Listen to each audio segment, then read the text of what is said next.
Hey everyone, this is Mariah, and today I will be talking to you about the executive function performance test. So let's go ahead and get started. And this is just an outline of the presentation today. It's a good roadmap to lead us through everything I will be telling you about this really cool assessment. So as far as background goes, the executive function performance test, or the EFPT, as I will call it from here on out, was created by Dr. Carolyn Baum and TJ Wolf of the Washington University School of Medicine in St. Louis, Missouri. And the most current edition we have here at EWU was from 2013. However, this assessment has been around since 2008, I believe. Its focus is ADLs and IADLs, and it was designed to examine executive functions in the context of performing a task. And so the purpose of the EFPT relates to this. It determines three things. First, which executive functions are impaired. Second, an individual's capacity for independent functioning. And third, the amount of assistance necessary for task completion. So this assessment can take place in the home or the rehabilitation setting. And as far as respondents go, the client is the one completing the task while the therapist provides cueing and assistance if needed and scores based on the number of cues the participant needs. And this assessment was designed for adults and seniors over 18 years of age. So as far as procedures go, the EFPT examines the execution of 4 basic tasks that are essential for self-maintenance and independent living. And these are, first, hand washing only if a severe cognitive impairment is suspected. However, if this is not the case, this assessment starts off with the simple cooking of oatmeal, followed by telephone use, medication management, and finally bill payment. So these are clearly tasks that adults perform every day and that require executive function skills. And so the EFPT breaks down 6 performance categories of executive function, and these include initiation, execution, organization, sequencing, judgment and safety, and completion. And so this assessment takes around 45 to 60 minutes to complete, and these performance categories are really what the focus is. And this table describes the executive function components I just listed in a little more detail.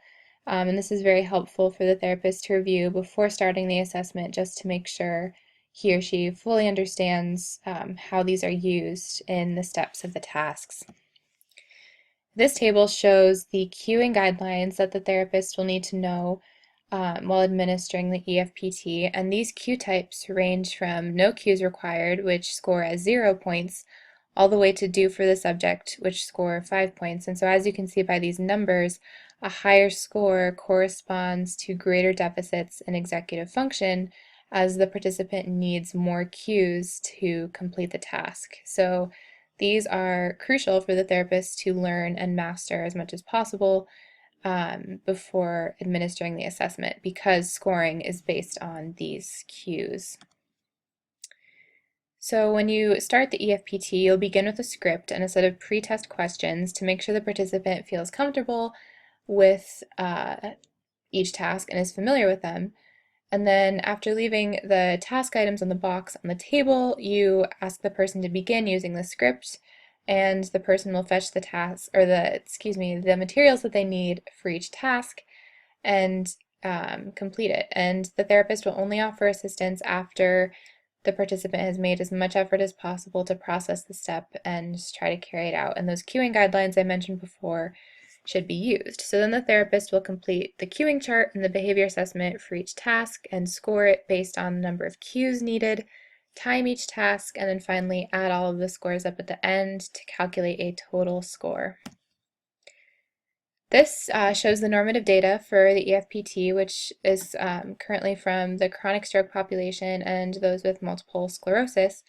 And as I mentioned before, you can clearly see that a higher score is correlated with greater deficits in executive function, which can be seen in moderate stroke and in MS with cognitive deficits. This table shows the reliability for the EFPT.